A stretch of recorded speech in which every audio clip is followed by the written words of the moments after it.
It will be better when you leave," my dad said in all seriousness after I drove 8 hours to my mom's to wish her a happy birthday.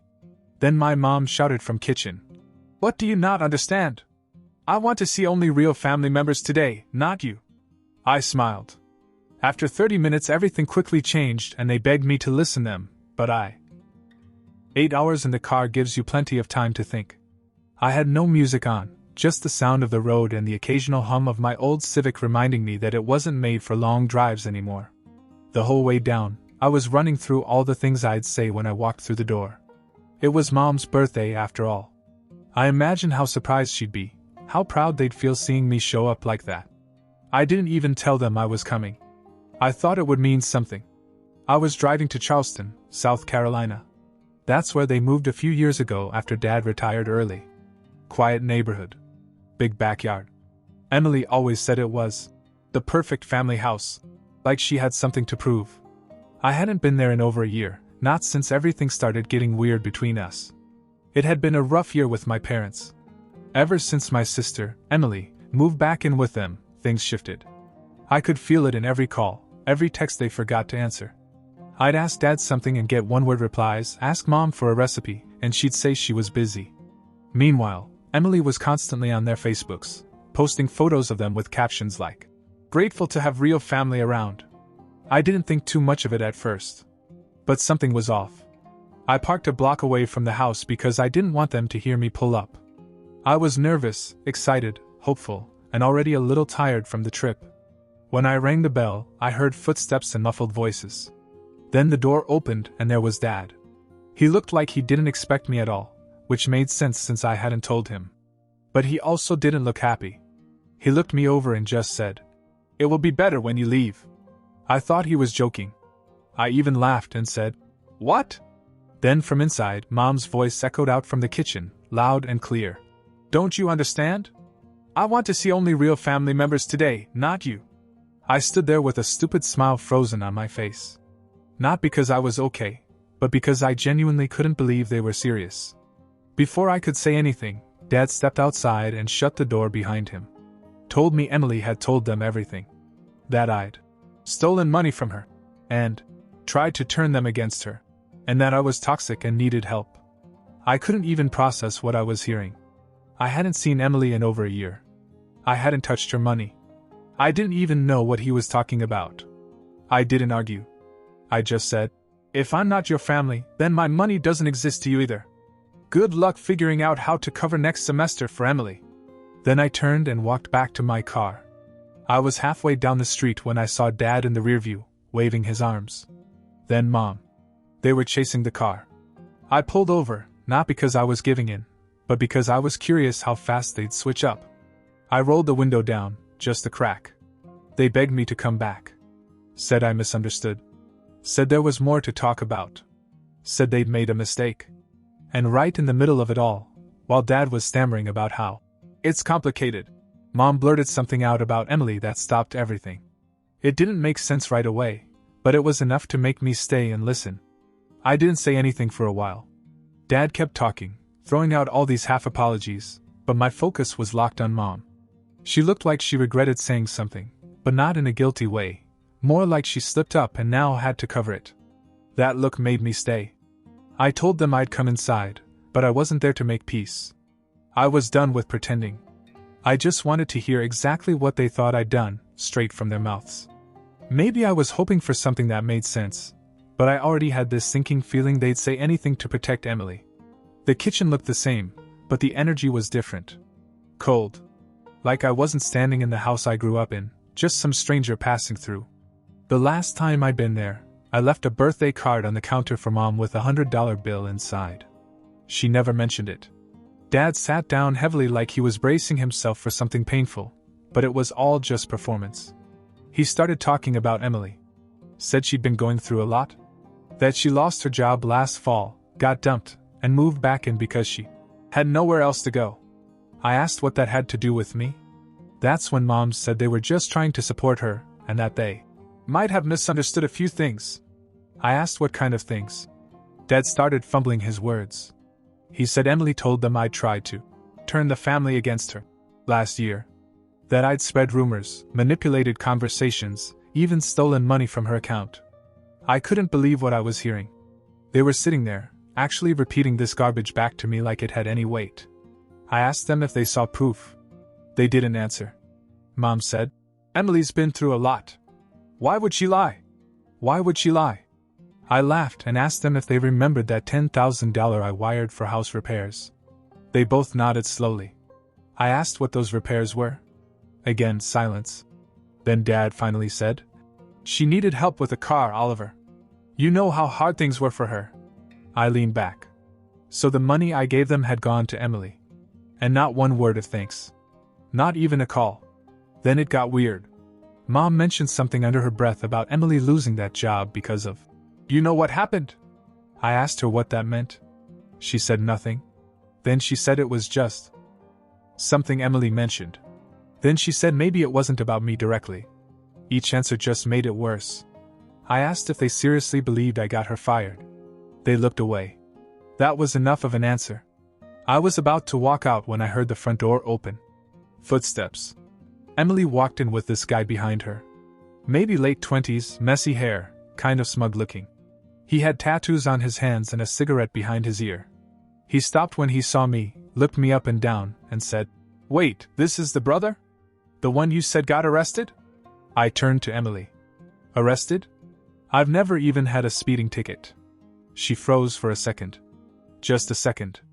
That was all I needed to see. Her boyfriend looked back and forth between us, then back at her. Something shifted in his face. Like he realized he'd walked into something way bigger than what he signed up for. I didn't say a word. I didn't have to. The look on Emily's face was loud enough.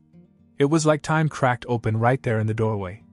Emily froze, her boyfriend stepped back, and everyone just stood there in the thick, choking silence. I looked directly at him. "She told you I got arrested?" He nodded slowly, like he was just realizing how off that sounded. He looked at her and said, "You said he was violent. That he got arrested for assaulting someone outside a bar." Emily didn't answer right away. She tried to smile, but it was the kind people do when they're cornered and still trying to fake control. "I was exaggerating," she mumbled. I said, "Funny. Because I've never even had a parking ticket. And I don't drink." His eyes narrowed. "You said he almost hit you once. That your parents were scared of him." That one made me laugh. I looked at Mom and Dad. "Did you two hear that one too? That I almost hit her?" They didn't respond. Not yes, not no. Just blank. Like they were watching a magician reveal every trick and still hoping for a rabbit to appear. Emily's boyfriend didn't wait. He looked at her, shook his head, then turned and walked out the front door without saying another word. She chased after him, trying to explain, but I already knew how that would go. You can only keep someone in a fake story until the plot falls apart. And it had just fallen apart in front of everyone. I turned back to Mom and Dad. Neither of them could look at me. "I gave you 10 grand, I said, pulling out my phone and opening the app. I showed them the transaction. "You told me it was for the roof. That you had a leak. That the insurance wasn't covering it. That's what you said?" Mom whispered something, but I didn't hear it. Didn't care to. "That money bought Emily a used BMW," I said. "She bragged about it on Instagram a week later. I saw the post. You were both in it. Smiling next to her with a caption that said, 'Grateful for the people who've always believed in me.' I was the one who paid for that picture. And you didn't even tag me." They sat down at the table like someone had knocked the air out of them. "You said I wasn't real family today," I said slowly. "So let's go with that. No more calls. No more money. No more rides when things break. No more favors. If I don't exist to you, then I won't exist to you." Dad tried to speak. I held up a hand. "But I'm not done." I walked over to the drawer near the fridge. Still the same drawer where we used to keep flash drives, batteries, bills no one paid on time. I found it right where I thought it would be. An old backup hard drive. Emily's. She used to plug it in whenever her laptop was full. She used to brag about how she never deleted anything, how she backed up her entire life. I held it up. "You remember when she said I broke into her room and stole her laptop?" I asked them. "I didn't. But you never asked me if it was true. You just believed it." I slipped the drive into my pocket. Let's see how much truth she kept on here. That was the exact moment things turned. I wasn't going to yell. I wasn't going to cry. I was going to let her destroy herself with her own words, her own saved files, her own careless messages. And this time, they were going to watch it happen. I didn't go home. I drove to a Starbucks 10 minutes away, parked in the far corner of the lot, and pulled out my laptop. I hadn't touched the hard drive in years, but I knew Emily. She didn't believe in deleting anything. She treated her files like receipts just in case someone ever questioned her version of a story. I plugged it in and waited. At first it was the usual junk. Old essays, playlists, selfies, resume drafts. Then I found the folders. Not 1 but 5. All named after people. 3 were ex-boyfriends. 1 was a former roommate. And the last one was labeled Fam. I opened that one first. Inside were screenshots. Dozens of them. Lyrics of mine, but heavily edited. Like actual Photoshop edits. She'd taken messages I'd sent and changed the words to make it look like I was threatening her. Calling her names. Saying I wanted to ruin her life. The timestamps didn't even make sense. Some of the messages were from dates when I wasn't even in the country. Then I found voice memos. All spliced together from old voicemails and audio clips to make it sound like I was yelling at her. But if you listen closely, it was choppy, unnatural. In one clip, my voice said, "You're nothing," then immediately cut to, "I've always hated you." But the tone was completely different between the two. Like they were taken from different conversations years apart. She created false evidence. I sat back in my seat. I wasn't angry. I was impressed. The lengths she'd gone to just to build her story were insane. And for what? Compassion? Attention? Control? Then I opened the folder labeled with her most recent ex. And that's when it got dark. Screenshots of his private messages. Bank statements. A document in which she'd written out a breakup plan, including steps to ruin his reputation if he ever left her. She even had a folder of photos of him at parties, with notes like, "Use this if he tries to lie about drinking." This wasn't just about me. She did this to people. It was a pattern. I closed my laptop and just stared at the parking lot for a while. The sun was starting to set, and the shadows stretched long and thin. I felt something settle in my chest, not anger, not vengeance. Just clarity. If she wanted to play this game, fine. I'd play it better. First, I emailed some of the files to myself. Just in case. Then I sent a message to a guy I hadn't talked to in years, Jake. Emily's ex. The one she claimed had cheated on her and emotionally destroyed her. We'd never been close, but I remembered how quickly he'd disappeared after they broke up. Now I knew why. I sent him 3 files. He called me within 20 minutes. Said he didn't know whether to thank me or throw up.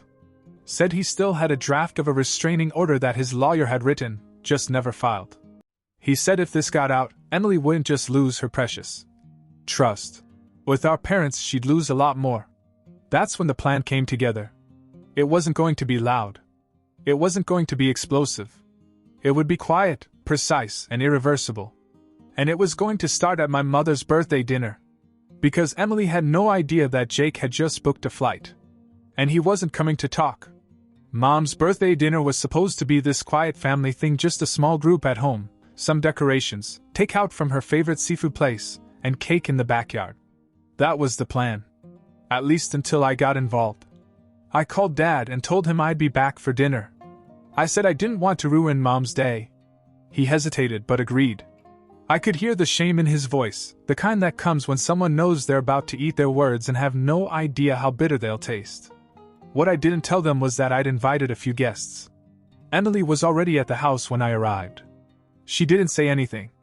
She just gave me this tight, passive smile, like we were 2 coworkers forced to share a table at a wedding. I smiled back. I hadn't slept much, but I didn't need sleep. I had momentum. We sat down to eat around 6. I gave it 20 minutes. Let things feel normal. Everyone pretended.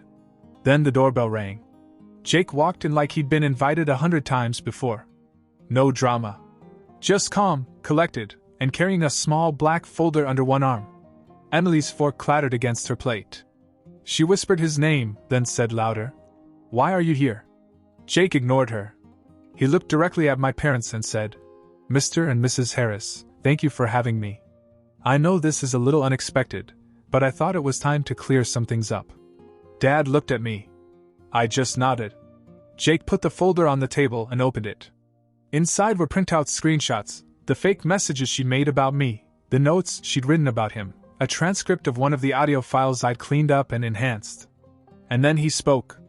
Calmly, clearly, brutally. He told them how Emily had manipulated him. How she made up threats to keep him from leaving. How she used things he told her in confidence to ruin his job when he broke it off.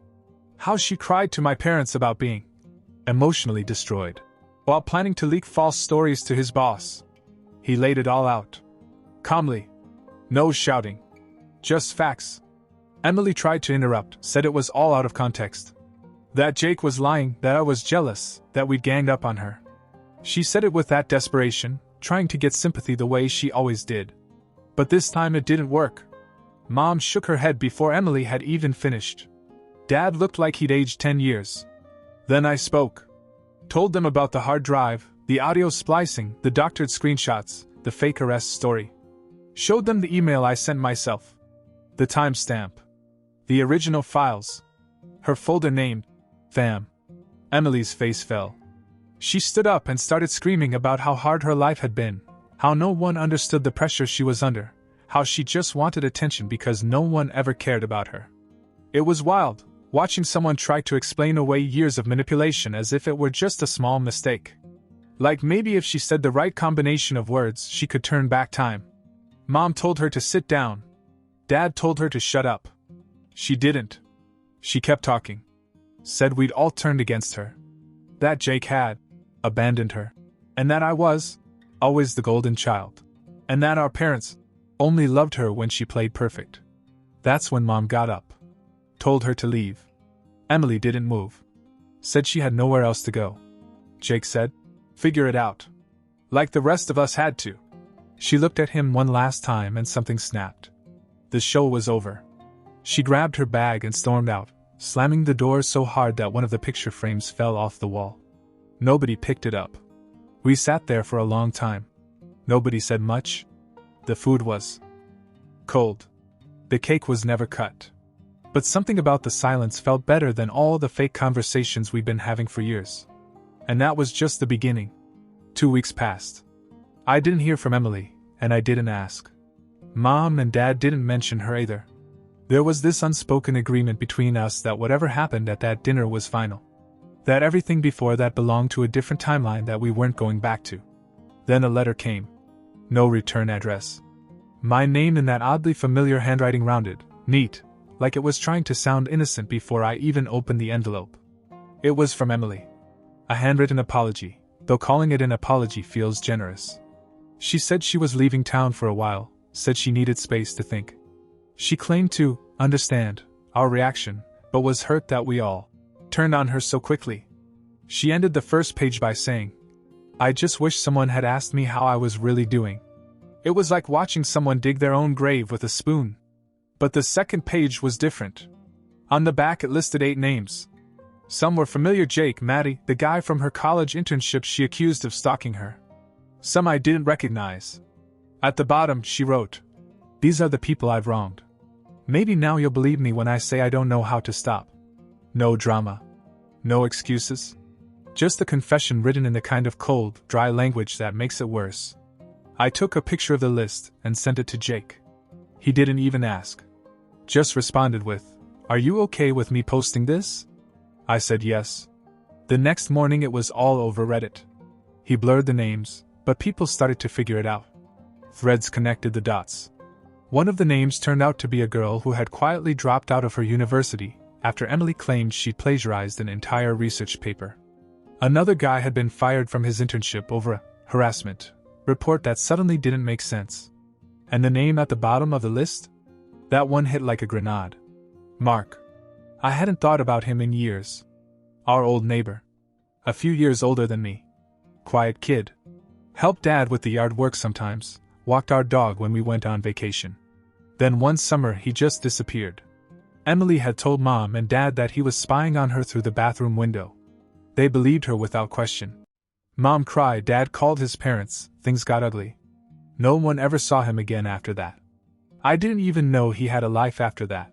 But Dad found him. He was living in Atlanta, working at a small auto shop, still using a flip phone. He looked thinner, tired.